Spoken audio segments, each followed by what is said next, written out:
Hola, mi nombre es Juan José Romero y este vídeo es en respuesta a la consigna en qué sentido el sujeto kuhniano se funda en la identidad. Para entender el sujeto kuhniano tenemos que hablar de Kuhn. Kuhn es un filósofo de los paradigmas. Antes que nada tenemos que saber qué es un paradigma. Un paradigma es la constatación de ciertas creencias, valores, técnicas o metodologías que utilizan los miembros de una determinada comunidad científica. La existencia de un paradigma también va atado a la existencia de un elemento, que más adelante vamos a saber cuál es, que sirva de constatación de dichas teorías y además que sirva para resolver los enigmas que pudieran presentarse más adelante dentro de dicha comunidad científica. En este caso, el sujeto kuhniano, para poder analizarlo, tenemos que saber desde qué paradigma Kuhn lo ha constituido.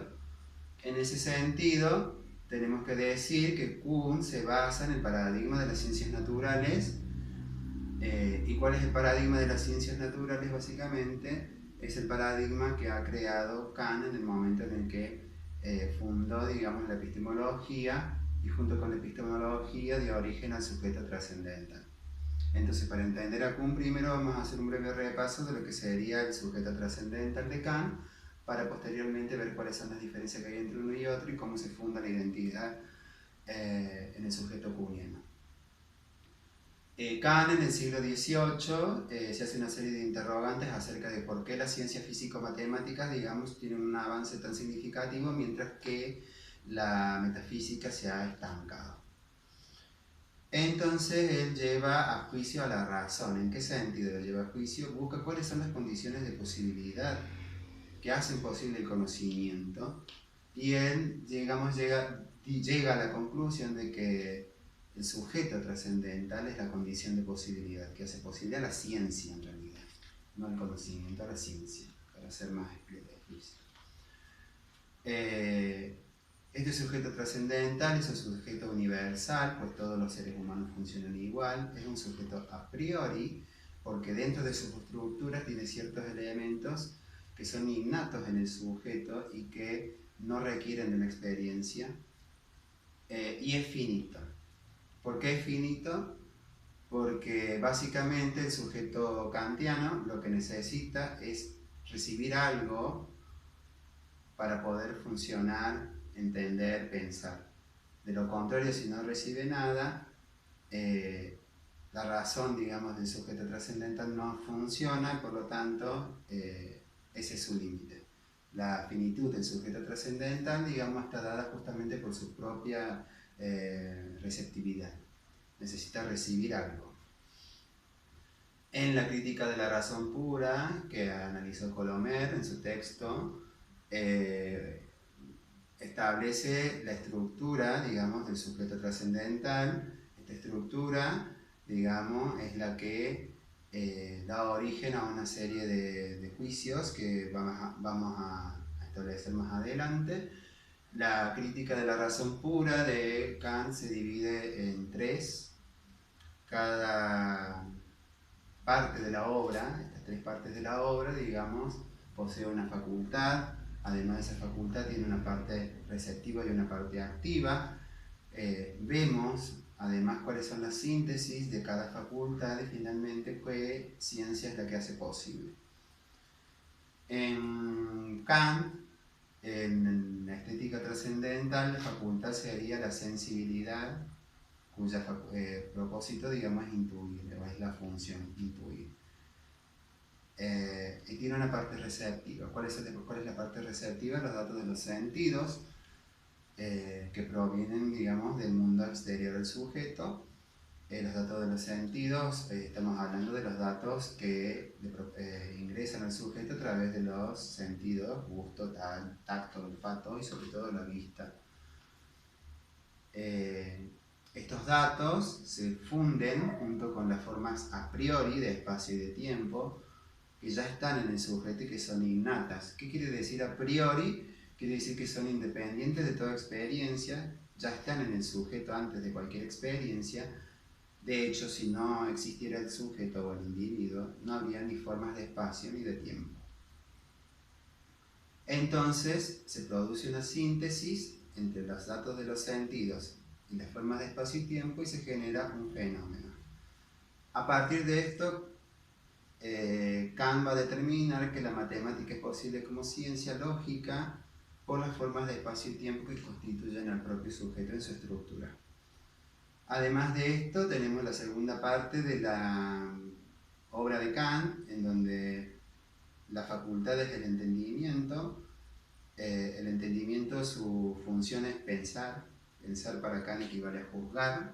Y también tiene una parte receptiva esta facultad. En este caso, la receptividad viene dada de que el entendimiento requiere del fenómeno que se ha creado en la estética trascendental, entonces recibe el fenómeno que se ha creado ahí, esa síntesis, les aplica las categorías son conceptos que ya están dentro del sujeto, entonces al unificarlas se produce una síntesis y de esta manera se genera el objeto.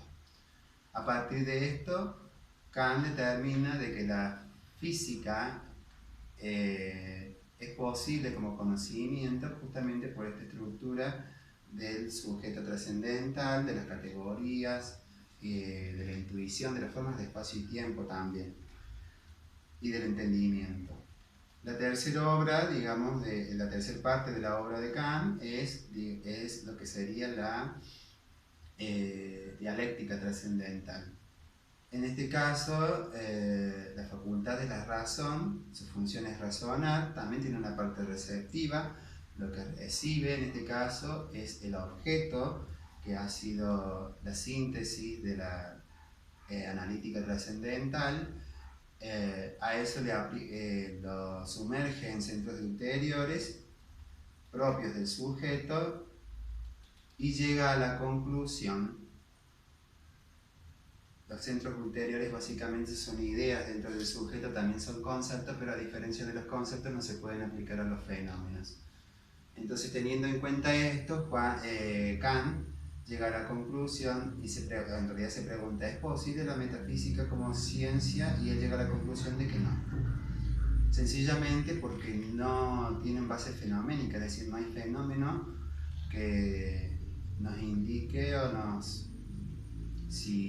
si es posible o no esto como ciencia. No hay base fenomenológica, por lo tanto, las ideas de yo o alma, que es la que estudia la psicología, la idea de mundo, que estudia la cosmología, y la idea de Dios, que estudia la teología, no son posibles como ciencia. Esto deja como resultado, como dijimos, un sujeto universal, es decir, esta forma de razonar del ser humano funciona para todos los seres humanos, independientemente de etnia, raza, lugar y tiempo. Es a priori porque estas formas, tanto de tiempo y espacio, como las categorías y los centros ulteriores, son propios del sujeto independientemente de cualquier experiencia. Y es finito, como dijimos, y esa finitud está dada justamente por la receptividad del propio sujeto. Entonces así se llega a la conclusión de que el sujeto trascendental es la condición de posibilidad que hace posible a la ciencia. Entonces es a partir de esto, o de este paradigma, digamos, que Kuhn funda un sujeto kuhniano, pero que es distinto al de Kant, porque para empezar el sujeto de Kuhn es un sujeto histórico. ¿Qué quiere decir histórico? Que funciona básicamente en un tiempo determinado. También da una estructura, digamos, una estructura como Kant, pero en este caso estamos hablando, hay que entender que Kuhn se refiere al sujeto kuhniano como un sujeto colectivo, un sujeto social, porque el sujeto de Kuhn se habla de comunidades científicas. Estamos hablando de comunidades científicas, se entiende que son miembros de una misma comunidad científica que practican una disciplina en particular. Entonces ya ahí, a partir de ahí, vemos cómo la identidad cómo se va fundando la identidad en lo que es el sujeto kuhniano, pues todos practican la misma disciplina, cada sujeto, ¿no? Entendemos también que es un sujeto múltiple, ¿no? Es decir, cada comunidad científica significa un sujeto. Y por lo tanto cada sujeto es parecido en sí. Lo que tenemos acá es el sujeto kuhniano, básicamente es un planteamiento de Kuhn visto desde una estructura que es la matriz disciplinar. La matriz se entiende como una serie de una estructura compuesta por una serie de elementos, y disciplina porque lo comparten todos los miembros que practican una misma disciplina. En ese sentido es que vamos a determinar cuáles son los elementos que tiene esta matriz disciplinar. Uno de los primeros elementos que tiene son las generalizaciones simbólicas o generalizaciones guías, que esas son leyes, digamos, o formas de practicar la ciencia, digamos, pero que no tienen ningún contenido empírico. El contenido empírico se los va a dar otro elemento. Otro elemento son los valores que comparten los miembros de esa comunidad científica. Los valores son muy importantes porque ayudan a determinar de qué forma se van a resolver determinados problemas y cuáles son las prácticas que no se pueden realizar en dicha disciplina para poder resolver esos enigmas. Otro de los elementos que tenemos en la parte metafísica. Dentro de la parte metafísica tenemos los modelos ontológicos, que son los compromisos que asumen los miembros de una comunidad científica. Compromisos de existencia, y los modelos heurísticos serían básicamente las analogías que utilizan para practicar dicha ciencia. En este caso estamos entendiendo analogías, por ejemplo, en el caso de Newton, que utilizó la analogía del sistema del universo, o del sistema solar, para explicar, por ejemplo, su teoría sobre el átomo. Aparte de eso tenemos lo que son los ejemplares. Los ejemplares básicamente son un problema solucionado de forma exitosa, y los cuales sirven como base para aplicar una solución a otros posibles problemas. Entonces ahí vemos cómo es que el sujeto kuhniano se funda en la identidad, pues todos practican la misma disciplina, todos tienen los mismos valores, las mismas generalizaciones simbólicas, las mismas partes metafísicas, los mismos ejemplares, e incluso en el momento de su iniciación comparten la misma educación, consumen la misma bibliografía, o sea, se identifican básicamente en todo, incluso en la problemática que trae este sujeto kuhniano. ¿Por qué? Porque el sujeto kuhniano indica que cada sujeto vive en un mundo diferente. No todos viven en el mismo mundo. Además de esto presentan un desafío a la racionalidad comunicativa, pues es muy difícil comunicarse entre cada comunidad científica, porque cada miembro de cada comunidad entiende el lenguaje de su propia comunidad, y por esto les resulta muy difícil comunicarse con los miembros de otra comunidad. Además, el conocimiento que se produce en cada comunidad científica es tácito, es decir, que solamente el conocimiento se adquiere practicando la ciencia y no adquiriendo reglas para practicarla. Y otro caso, además, es que cada miembro de cada comunidad aprende a intuir, es decir, identificar y resolver problemas, tal cual como se lo han explicado o transmitido otros miembros de su misma comunidad.